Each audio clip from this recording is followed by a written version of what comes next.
अभी सबका अप्रेजल का सीजन चल रहा है एंड अप्रेजल सीजन में सबसे ज्यादा स्विचेस होते हैं एक कंपनी से दूसरे कंपनी से, टीसीएस से कॉग्निजेंट में, सीआरएम नेक्स्ट से लीड स्क्वायर में। Everyone would look for better opportunities, right? अगर आपको एग्जिस्टिंग कंपनी ने हाइक नहीं दिया तो। बट मुझे बहुत ज्यादा क्वेश्चंस पूछे जाते हैं कि क्या सेम कंपनी में रहना मेक सेंस या फिर स्विच करना make sense? What is the right choice to do? So everything related to this topic we will discuss in today's video. So without making any more delay, let's get started. So सबसे first thing you need to know कि ये जो decision है ना वो आपके career objective के ऊपर डिफाइंड है।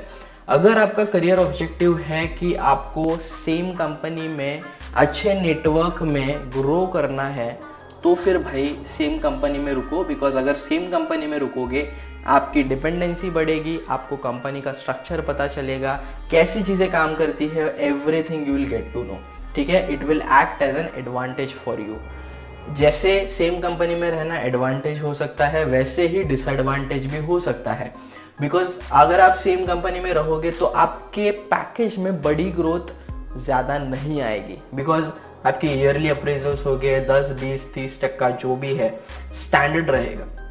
बट जब आप स्विच करते हो तो क्या होता है, आपको 100% hike, 150%, 50% basis your skills and bases how you perform in the interviews आपको बड़े बड़े हाइक्स मिलते हैं। उससे आपके जो पैकेजेस है ना जल्दी जल्दी ग्रो होते हैं। बट अगर सेम कंपनी में रहोगे तो चांसेस है कि पैकेजेस कहीं ना कहीं इम्पैक्ट कर जाएंगे। Same goes with the designations as well.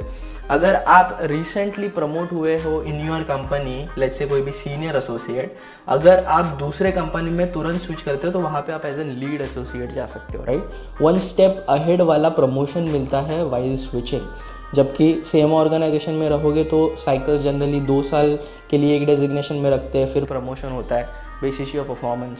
सो ये एक चीज़ है, राइट? तो दोनों चीज़ों के स्विच करने के एंड सेम कंपनी में रहने के प्रोज भी है और कॉन्स भी है।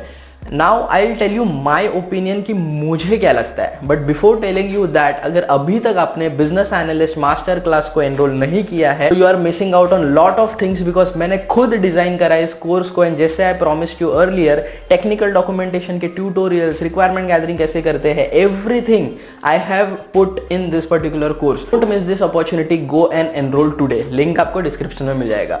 सो coming back to the topic, जो मेरा ओपिनियन है कि 2 साल के बाद में आपको स्विच करना चाहिए।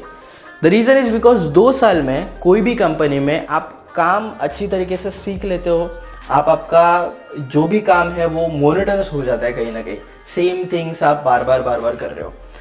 सो 2 साल के बाद में अगर आपको पहले तो आपको काम सीख लिया आपने, मोनोटोनस लगने लगा, आपको सैलरी हाइक ज़्यादा नहीं मिला है, that is when you should switch. 2 साल 2.5 साल का एक ऑप्टिमल टाइम रहता है as per me.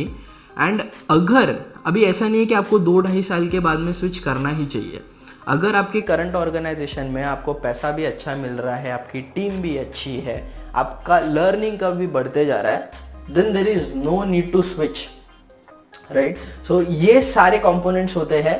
But in general अगर आप मेरे से एक ऑप्टिमल व्यू जस्ट पूछोगे तो 2 to 2.5 years is the ideal age you should stay in the company, and then you should look for better opportunities outside. I hope this video is helpful for you and अभी आपके पास clarity है कि when you should switch.